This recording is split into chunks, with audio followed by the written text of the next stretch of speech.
If there's one thing fans of Young and the Restless have learned from Summer and Kyle's entire relationship, it's that love can be a complicated mess.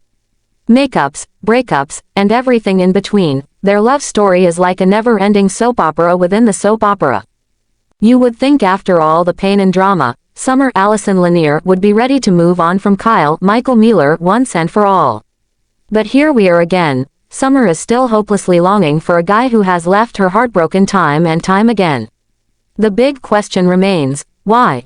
First of all, Kyle isn't exactly a bad guy. He's charming, good-looking, and, when Summer and Kyle are on the same page, they make a pretty great pair.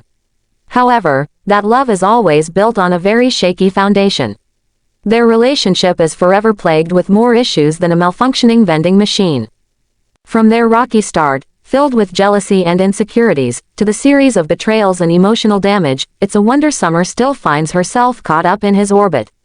Yet here she is, wanting Kyle back like she's hoping for a happy ending that feels more like a rerun of past heartbreaks.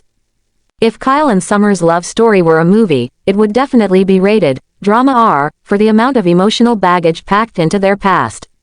And by baggage, we mean serious baggage. It all started when Kyle was married to Lola Sasha Kaye, a relationship that was filled with jealousy and misunderstandings. That should have been the first sign that maybe Summer and Kyle were destined for a love story that couldn't thrive. But did it stop there? Of course not. Enter Tara Elizabeth Lanier and Harrison Redding Munsell. Kyle's secret past affair with Tara not only blew up his life but also introduced us to Harrison, his son, a bombshell that would rock Summer to her core. The fact that Kyle kept the affair a secret for so long makes it even worse. Then, when it came time for their divorce years later after Summer adopted the little boy, Kyle used Harrison as an emotional bargaining chip. He basically weaponizing a child against Summer in what could only be described as a low blow that left viewers shaking their heads. And yet, here we are, with Summer still pining for him. Why? It's like Summer can't quit the chaos, as if the emotional scars are part of some twisted love language she doesn't want to let go of. Kyle may have wronged her more than once, but maybe there's something about him. Something under that perfectly coiffed hair and too good to be true smile that keeps pulling Summer back in. Maybe it's the illusion of what could have been, or the idea that, just maybe, this time, things will work out. But the fact remains, Summer deserves better than Kyle's emotional roller coaster. The Young and the Restless spoilers for Wednesday, March 19 find Tracy in the familiar situation of having been let down by someone she cared about. Diane and Jack are there for comfort. Tracy, Beth Maitland, saw some strange texts on Alan's Christopher cousin's phone. We're not sure why she found them all that strange. He's a psychologist. Why wouldn't he be getting texts about clinics? In any case, Alan offered some platitudes that Tracy appeared to believe. Though she kept asking questions. Alan does not appear to enjoy questions. Even Tracy picked up on that.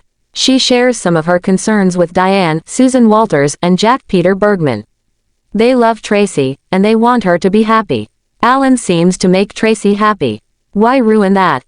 Nick Joshua Morrow tried to pretend that he was as invested in finding Phyllis Michelle Stafford as he was in finding Sharon Case when both women were missing. Even Phyllis didn't believe that.